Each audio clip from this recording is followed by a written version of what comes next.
আপনারা ইতিমধ্যে দেখেছেন যে সনাতন ধর্মের কিছু লোক প্রেমের ফাঁদে ফেলে মুসলিম মেয়েদেরকে তারা ধ্বংস করে দিচ্ছে, শেষ করে দিচ্ছে এবং তাদের সাথে শারীরিক সম্পর্ক করতেছে, করার পরে এমনকি তাদেরকে হত্যা করে ফেলতেছেন। আপনারা জানেন যে ভারতে ৬৮,০০০ মুসলিম বোনদেরকে তারা পাচার করে দিয়েছে পতিতালয়ে। এই বিষয়টি আমরা কিন্তু অনেক আগে থেকেই আমরা কিন্তু জানতাম। কি করে জানতাম? আমরা যখন ক্লাস করতাম সে সময় আমাদের একজন ওস্তাদ তিনি বলতেন যে একটা সময় আসবে এই সনাতন ধর্ম অবলম্বী লোকেরা তোমাদের বাড়ির উপরে এসে মেরে থুয়ে যাবে। এমনকি একটা রুলস তৈরি হবে, এমন রুলস যে তোমাকে বলে দেবে যে প্রতি সপ্তাহে একবার এসে তুমি আমার কাছ থেকে মার খেয়ে যাবে। তো তেমন একটা পরিস্থিতি বর্তমানে মুসলমানদের তৈরি হয়ে গেছে যে কেমন যেন মনে হচ্ছে যে তাদের জায়গা, তাদের ভূমি, তাদের বাড়িঘর সব কিছু তাদেরই। আমরা তাদের ঘরে আমরা একজন কর্মচারী, তারা এখন রাজা আর আমরা এখন প্রজা, তাই না?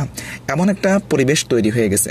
এমনকি তাদের এখন তারা আমাদেরকে মারতেছে, তারা আমাদেরকে কটু কথা বলতেছে, তারা আমাদের উপরে অত্যাচার করতেছে, যত রকমের জিনিস রয়েছে তারা কিন্তু এখন আমাদের উপরে সম্পূর্ণরূপে করতেছে।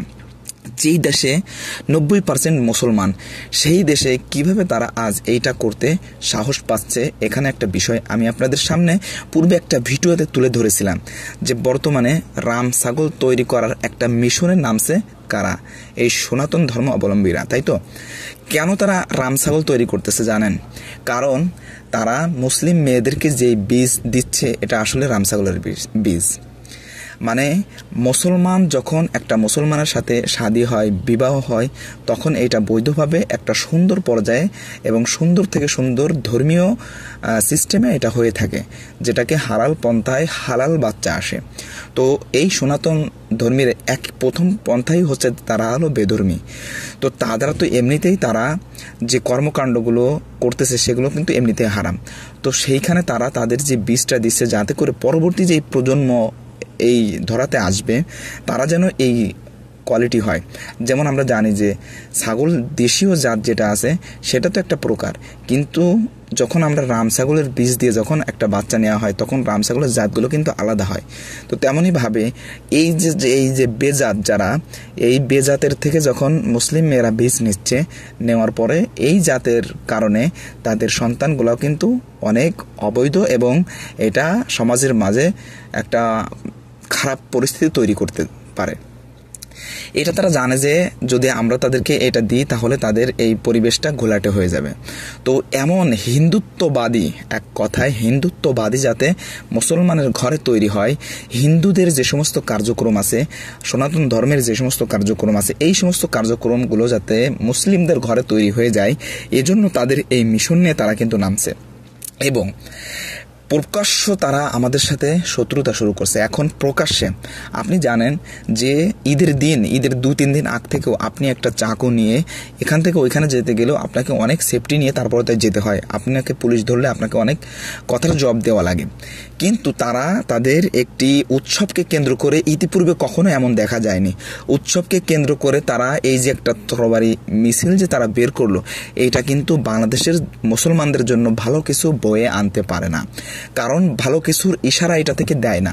এইটা থেকে নিশ্চয় এটা থেকে খারাপ একটা ইশারা দিচ্ছে যে বাংলাদেশে তাদের একটা ধর্মীয় কার্যক্রম পরিপূর্ণভাবে প্রতিষ্ঠার দিকে চলে গেছে। এজন্য যেমন একটা বিষয়ে যখন একটা বিজয়ী আসে দলের, তখন তারা পতাকা নিয়ে উল্লাস করে, তেমনইভাবে সনাতন ধর্ম অবলম্বীদের কেমন যেন একটা বিজয় এসেছে।